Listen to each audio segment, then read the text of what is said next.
ఫ్లవర్స్ని ఇష్టపడని వాళ్ళు ఉంటారా అండి? ఇలా మనకి చిట్టి చామంతి మొక్కలు కనపడగానే మనం అసలు ఆగే పనే ఉండదన్నమాట.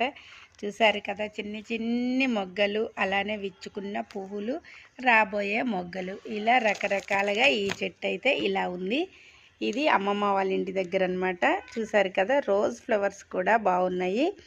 అయితే నాటు గులాబీ కాదు, ఇది హైబ్రిడ్ గులాబీ. 2 పూలైతే ఈరోజు పూసింది. చూసారు కదా, చిట్టి చామంతి. ఇందులో రకాలు కూడా, ఇది పెద్ద చామంతి. పెద్ద చామంతి పూలు కూడా బాగా పూసినాయి. సూపర్ ఉన్నాయి అన్నమాట.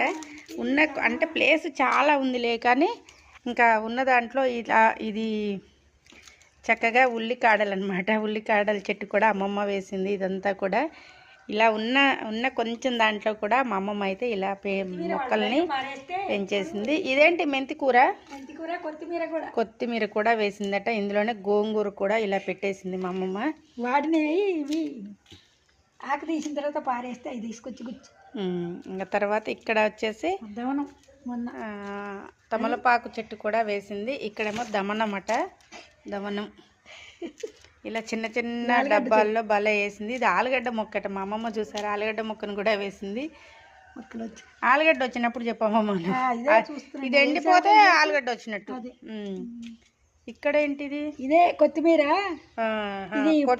కొట్టి నుంచి కొనుక్కొచ్చుకున్నది. మా అమ్మమ్మ మళ్ళీ అది ఆగం చేయకుండా వేసింది.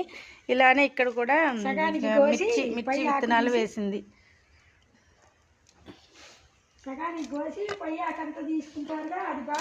చూసారా, ఓపికన్నా లేకపోయినా కానీ చెట్లు అంటే ఇష్టపడే వాళ్ళకి అలానే ఉంటుందండి. చెట్లను వేయాలి అని ఒక తాపత్రం. వేసిన డబ్బా చూడండి, మా అమ్మమ్మ మీకు ఇంకా అవక్ అయిపోతారు. ఇడ్లీ కుక్కర్, ఇది మన రైస్ కుక్కర్ ఉంటుంది కదా, రైస్ కుక్కర్ ఆగమైతే దాన్ని పారేయటం ఎందుకులే అని చెప్పి చక్కగా ఇలా ఉపయోగించింది. బాగుంది కదండి. చిన్న చిన్న డబ్బాలన్నీ కూడా మనకి వస్తాయి కదా ఇవి, ఆ డబ్బాల్లో చక్కగా కొత్తిమీరని కూడా వేసేసింది. ఇలా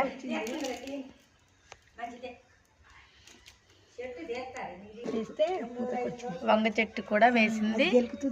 చక్కగా పూతకైతే ఇప్పుడే వచ్చింది. ఇక్కడ బచ్చల కూర కూడా వేసింది, తీగ బచ్చలి. తల్లి మంచిదే కానీ రాత రాత రాసింది, రాత నాశనం. ఆ రాత మాసం నాశనం అయిపోయింది.